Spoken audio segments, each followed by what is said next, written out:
Chanka chanka, ebwa wuni pediana manu kutia nyarewa. Taifofa 202, kutia malaria. Defaton 202, bema wedi diye. FD yarisha jadi enkratu imadia tumuse eye. Hello and welcome back to the Leadership Platform. My name is Samuel Ayim and we are looking at Uriah, the leader with ethics and integrity. Ethics and integrity are critical to leadership. Ethics is the conviction to do the right thing at all times, and integrity is exhibiting the same values irrespective of who you are with or the circumstances. Now, ethics and integrity go together, more or less, two sides of the same coin. In the story of David and Uriah, in 2 Samuel chapter 11, we find Uriah demonstrating leadership with ethics and integrity, as against David, who at this point was at the lowest part of his leadership. In the last two lessons, we've looked at David, who was a man after God's own heart. God chose him and anointed him. We saw him last week, demonstrating extraordinary leadership qualities in humbling himself under Saul. Now in this chapter, we are seeing David in another situation. But we are not going to focus on David as much as the person that David was dealing with. And that person is Uriah.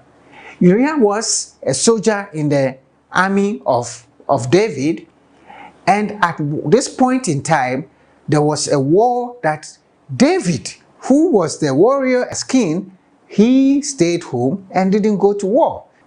The story is that David, as he was staying home when his troops were fighting, was going on a stroll on top of his building, rooftop, and found this beautiful young lady out there. David asked who the lady was. He was told that he is the wife of Uriah, Bathsheba. So David said they should go and bring him. They went and brought the lady to David. David slept with the lady and got her pregnant. Now, when the lady sent word, and that's the only time we hear, Uriah has been fighting on the field for days. And this is fighting like 60 kilometers away. Now, David calls the commander, Joab, and tells him to bring Uriah. So Uriah comes to David. David entertains him in his own palace and told him, "You've been fighting so hard. Go stay with your wife and enjoy yourself. Go and relax." Then he sent him away and he sent some gifts after him. What did Uriah do? When he got to the gate, after leaving the king's palace, he went. David was told that actually David was, "Call him, let me talk to him." Do worse. He did a dinner for him, did a party, gave him a lot of alcohol. Once again, Uriah gets to the security post, drank, stay with the security people, gives it to Uriah to go and give it to Joab the commander. What is in this letter? The letter was to Joab to put Uriah at the hottest place of the battle so that he will be killed. And he was hoping that once he had killed Uriah, that would be the end of the story. And Uriah takes the letter, honestly, innocently, goes to give it to the commander. The commander reads the letter. So, okay, this is what the king wants me to do. He puts Uriah at the hottest part. You're a good soldier, go there. These people are trying to be difficult. Go and deal with them. And then Uriah gets killed. So David takes somebody's wife, tried to blackmail him. He didn't succeed. He arranges his murder, kills him. David, the honest leader of God's own heart.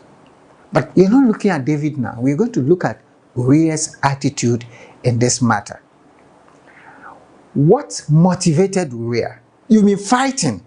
The king has invited you to go with your wife and enjoy yourself. Why didn't Uriah go home? And that is where the crux of our lesson today is. Uriah did not go home. And we know that Uriah, from the background, is actually not a Jew. He was one of those nationalities who were in Canaan when the Israelites took over the land. And because they didn't kill all of them, some of them decided that they will adopt the God of Israel. So Uriah was one of those nationalities who adopted the God of Israel and believed in the God of Israel. The person who actually was not a national adopting the God. So he's called Uriah the Hittite. So Uriah the Hittite now serving the God of Israel. So the first thing we see in Uriah is that he was committed to the God of Israel. How was Uriah able to lead with such ethics and integrity? It was because he was committed to a higher purpose. Uriah embraced the God of Jews and began to serve. He joined the army of God and took the covenant of Israel. He was like Ruth, who did a similar thing, and she decided that she was going to go with Naomi and nothing will stop him. The first principle to lead with integrity is to be motivated by a higher purpose. Uriah's purpose was God. He was not prepared to go. Just like Ruth would say, I entreat me not to leave you or to turn back from following after you. For wherever you go, I will go with you, and wherever you lodge, I will lodge with you. Your people shall be my people, your God my God. Where you die, I will die, and there I will be buried. The Lord do so to me, and more also, if anything but death parts you and me. I mean, for Uriah, God, the God factor was so important. And if you're going to be leading with integrity, the question is, what is the higher purpose? Who is your motivator? Why are you leading? Without a higher purpose like God, without a God factor, Uriah could not have been that honest and ethical and refused to go home, even though you could have done all right. Number two, to lead with ethics and integrity like Uriah, you have to be faithful and loyal to the team, to the people you are working with. Uriah was a faithful and a loyal soldier in the army. Even though a Hittite, he was loyal to the country of Israel. And he was loyal in the King David's army. That was why he refused twice to go home when David set him up to go and sleep with his wife. Even though David got him drunk, Uriah would still not go home. He demonstrated a strength of character because his heart was with the army. When David was forcing him to go home, this is what he said. In 2 Samuel chapter 11, verse 8 to 11, he says, and David said to Uriah, go down to your house, wash your feet. So Uriah departed from the king's house, and a gift of food from the king followed him. But Uriah slept at the door of the king's house with all the servants of the Lord, and did not go down to his house. So when they told David, saying, Uriah did not go to his house, David said, Uriah, did you not come from a far journey? Why did you not go home? This is what Uriah said. The ark and Israel and Judah are dwelling in the tents. And my lord Joab, who was the commander, and the servants of my lord are encamped in the open field. Shall I then go to my house to eat, drink, and lie with my wife? As you live, and as your soul lives, I will not do such a thing. Now, look at the commitment, even though a stranger. He's so committed to the army. He's so committed to the people. He's so committed to the king. He's so committed and loyal to the commander, the people who were even plotting to kill him. His heart was so full of loyalty and commitment. If you're going to lead with integrity, you have to be loyal to the organization.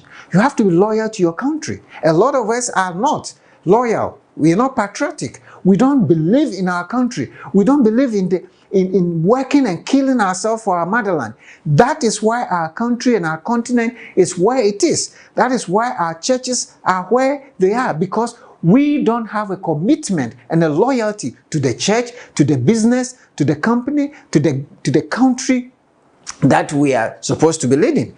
Even our leaders, they don't care about the country. They will rip off the country and take the resources and enjoy themselves. If any of our leaders were in this place, if I was Uriah, hooray, holiday, free holiday. We are always looking for holidays. Holiday to go and do that, to go and do this, to go and go funerals, and we go to funerals and we will not come back.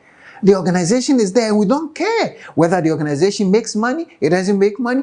All we are concerned about is our own salaries. How are we going to make an impact if that is all we are concerned about? But Uriah was not like that. He took the organization. Number 3, Uriah was diligent and committed to excellence. Now, if you're going to live with ethics and integrity, diligence and excellence is going to be your driving force. People who are pursuing excellence never cut corners. They want to do the right thing. They want to do it well. They're not just looking for perfection, but they just want to do the right thing and do it well. Uriah was not just a soldier. He was one of the 37 mighty men of David. And in fact,